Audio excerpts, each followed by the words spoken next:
कि मोदी जी और भाजपा के लोग ही प्रोजेक्टेड किए थे इस गाली को? ये बड़ा यक्ष प्रश्न है। तेजस्वी यादव और राहुल गांधी के इशारे पर गाली, सभी लोग इस अपमान का बदला लेंगे। विपक्ष का नेता का टोटका होगा, टोटका। डीके कितना प्रभावित करेंगे इस चुनाव कि कांग्रेस आरजेडी को बी ग्रेड की पार्टी और तेजस्वी यादव को सी ग्रेड का नेता बना दिया है और बांग्लादेशी घुसपैठियों को मतदाता बना करके सत्ता पर काबिज होकर के देश को कमजोर करने की साजिश कांग्रेस और आरजेडी के लोगों के द्वारा हुआ। अब बांग्लादेशी घुसपैठी का कहाँ प्रश्न आया?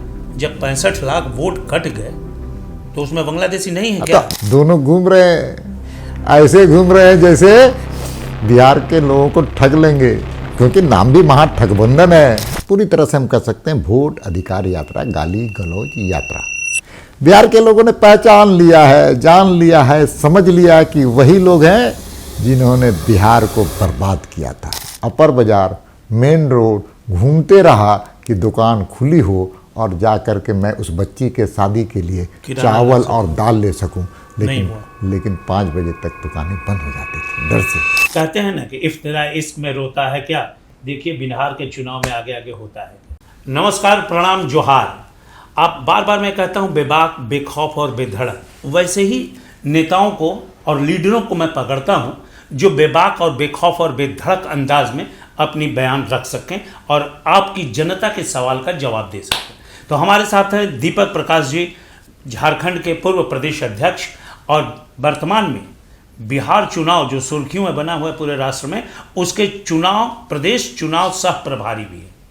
तो बिहार की अगर बात करते हैं चुनाव की दीपक जी, तो सबसे पहले ये बताइए कि बिहार में अभी अद्यतन वर्तमान में स्थिति क्या है? न गुंजाइश है न शक है, 100% जनता का मत है कि एनडीए गठबंधन की सरकार, डबल इंजन की सरकार फिर से बिहार में। बड़ी सराहना अंदाज में आ गए आप, तो जोश आ गया। ये जो SIR के चुनाव को जो कांग्रेस ने मुद्दा बनाया, ठीक है, और इस बार वोट चोर, गद्दी छोड़, तरह तरह के नादे लगाए और रैलियां निकाली, तो उनका मनोबल तो लोग कहते हैं काफ़ी ऊंचा हो गया भीड़ देख के।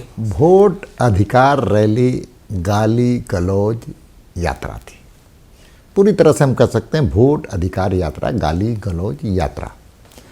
और बांग्लादेशी घुसपैठियों को मतदाता बना करके सत्ता पर काबिज होकर के देश को कमजोर करने की साजिश कांग्रेस और आरजेडी के लोगों के द्वारा हुआ है। बिहार के लोगों ने पहचान लिया है, जान लिया है, समझ लिया कि वही लोग हैं जिन्होंने बिहार को बर्बाद किया था, बिहार के दुर्दशा करने का काम किया था। कांग्रेस ने देश की हालात खराब की, देश को संकट में लाने का काम किया था, आर्थिक संकट में लाने का काम किया, देश के मनोबल को तोड़ने का काम किया था। तो तेजस्वी यादव, आरजेडी, लालू यादव की कार्यकाल में, श्रीमान लालू यादव कार्यकाल को हमने भी झेला है, संयुक्त बिहार झेला है।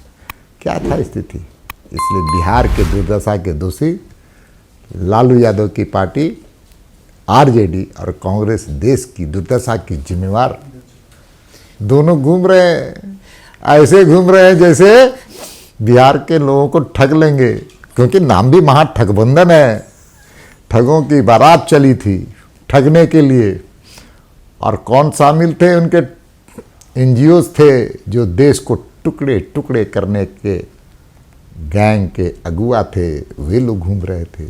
अच्छा, ये बताइए, आरजेडी को राहुल गांधी के आने से कितना बल मिला है? राहुल गांधी ईश्वर करे हर जगह घूमे। क्यों? इसलिए कि वो जहाँ जहाँ जाते हैं कांग्रेस का मटिया मेट करने का काम करता है। उन्हें उनके कार्यकाल में, उनके नेतृत्व में 90 बार चुनाव हुआ और 90 बार चुनाव हारे हैं, हरवाए हैं कांग्रेस को। इसलिए ईश्वर करे बार बार आए। बिहार एक बार में बार बार फायदा करेंगे, नुकसान? आरजेडी को तो बड़ा दुर्भाग्य हमको लगा। तेजस्वी यादव के नेतृत्व को उन्होंने छोटा बनाने का काम किया। आरजेडी जहां बड़ी पार्टी लगती थी, तेजस्वी यादव बड़े नेता बिहार के लगते थे। इस यात्रा से मुझे समझ में आया कि कांग्रेस आरजेडी को बी ग्रेड की पार्टी और तेजस्वी यादव को सी ग्रेड का नेता बना दिया। और बार बार तेजस्वी यादव राहुल यादव गांधी को प्रधानमंत्री बना रहे थे, लेकिन राहुल गांधी के मुंह से एक बार भी भावी मुख्यमंत्री तेजस्वी यादव होंगे बिहार का, ये बड़ा यक्ष प्रश्न है। ये पूछा नहीं, कांग्रेस ने कहीं बताया खुल के नहीं बताया। कांग्रेस ने बताया नहीं, क्योंकि कांग्रेस के दिल में काला है, और पूरी काला ही नहीं है। हम तो कहते हैं दाल में काला नहीं, पूरी दाल ही काली है कांग्रेस। पप्पू यादव कितना बड़ा फैक्टर होंगे आरजेडी को जिताने में? देखिए, पप्पू यादव अब असहाय महसूस कर रहे हैं, असहज महसूस कर रहे हैं। वो, मैं मानता हूं कि नेता हैं वो, लेकिन उस नेता का सम्मान कांग्रेस के लोगों ने कितना किया, आरजेडी के लोगों ने कितना किया, ये सब आम जनता के लिए ये आज प्रश्न है। आप इतना उत्साहित हैं सीमांचल में, आप ये बताइए कि सीमांचल में क्या स्थिति है? हर जगह एनडीए गठबंधन की सरकार बांग्लादेशी घुसपैठियों को छोड़ करके, अकलियत भी चाहता है कि नीतीश कुमार की सरकार में, उनके घर में भी। अब बांग्लादेशी घुसपैठी का कहाँ प्रश्न आया?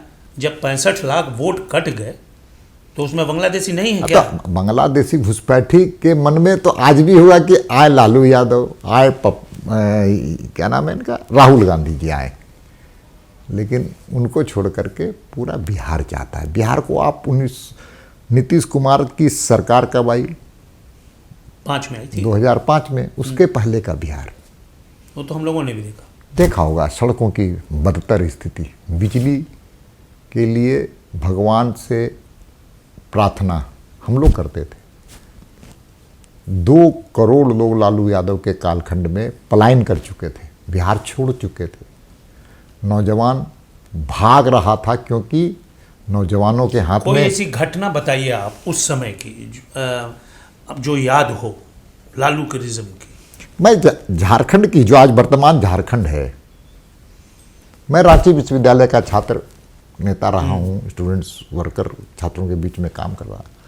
हर छात्र असहज महसूस करता था, क्योंकि 5-6 सत्र उसके पीछे चलते थे। दूसरे राज्यों की प्रतियोगिता में वो सहभागी नहीं होता होगा, वो कसक था, टीस था कि यूपीएससी छूट जाएगा मेरा।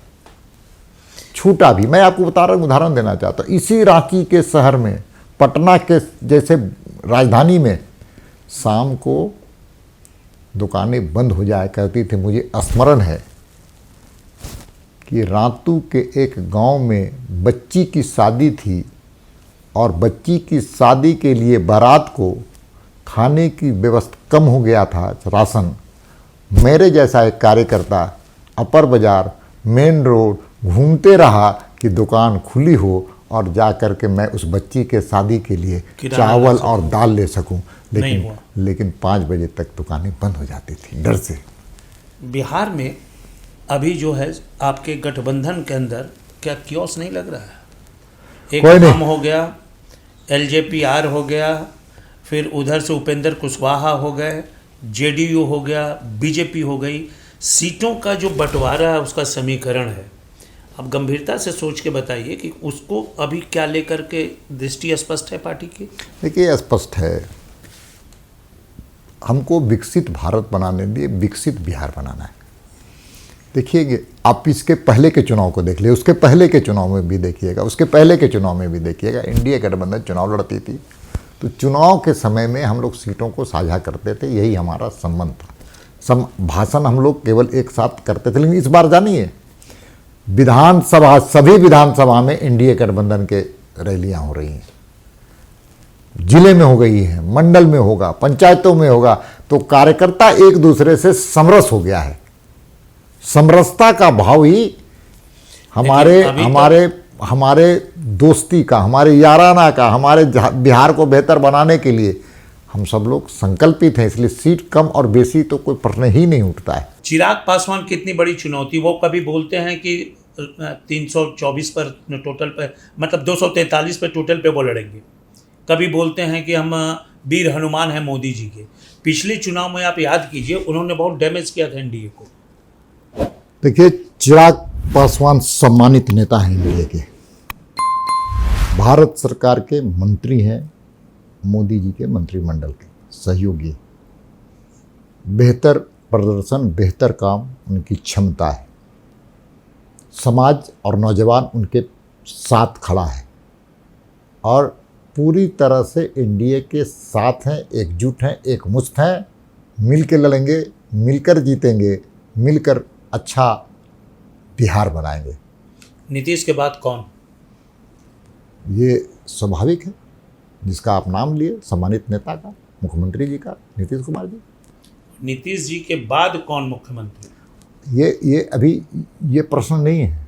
प्रश्न ये है कि इससे भी अच्छा बिहार बनाना है हमको, जो बिहार बनाने लेकिन नीतीश जी का ये तो है कि स्वास्थ्य और उम्र को हम नज़रअंदाज नहीं कर सकते, वक्त के साथ वो बढ़ेगा। लेकिन वो नेतृत्व क्षमता दूसरे में कहाँ देखती है बीजेपी, अपने तरफ या जेडीयू? देखिए, एनडीए गठबंधन सामूहिक नेतृत्व पर विश्वास करती है और नीतीश कुमार के नेतृत्व में हम चुनाव लड़ रहे हैं। अगले मुख्यमंत्री निश्चित रूप से भाई नीतीश कुमार। निश्चित रूप से। पीके कितना प्रभावित करेंगे इस चुनाव?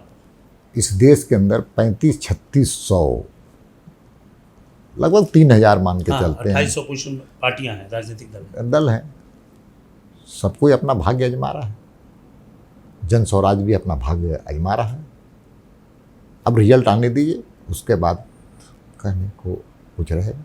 क्या अगर वो ऑफर देते हैं तो आप उनको अपने पार्टी में ले सकते हैं? ये केंद्रीय नेतृत्व का विषय है, हमारे जैसे अदना कार्यकर्ता का नहीं। मैं छोटा कार्यकर्ता हूँ, पार्टी का एक सेवक हूँ। ये सारा विषय केंद्रीय नेतृत्व का है, कौन किसके कैसे कहाँ पर। हमको तो जो निर्णय होता है केंद्रीय नेतृत्व का, उसको हम पालन करने का काम करते हैं।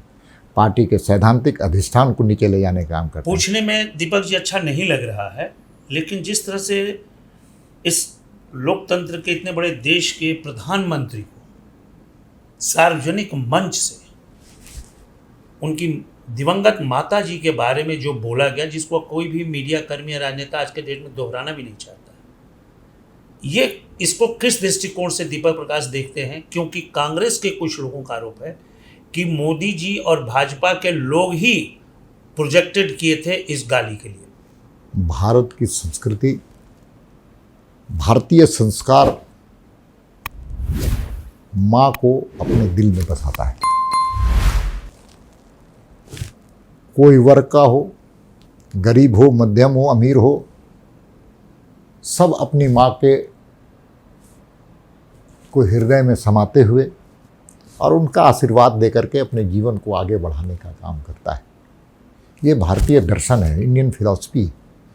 लेकिन दुर्भाग्य से दरभंगा की जो घटना घटी और वैसे भूमि पर हुई, बिहार की भूमि पर हुई, जहाँ चंद्रगुप्त हुए, अशोक हुए, महावीर हुए और मिथिलांचल के मंडन मिश्र, और मिथिलांचल की भूमि की बात अगर करें तो विद्यापति जी हुए, मंडन मिश्र हुए।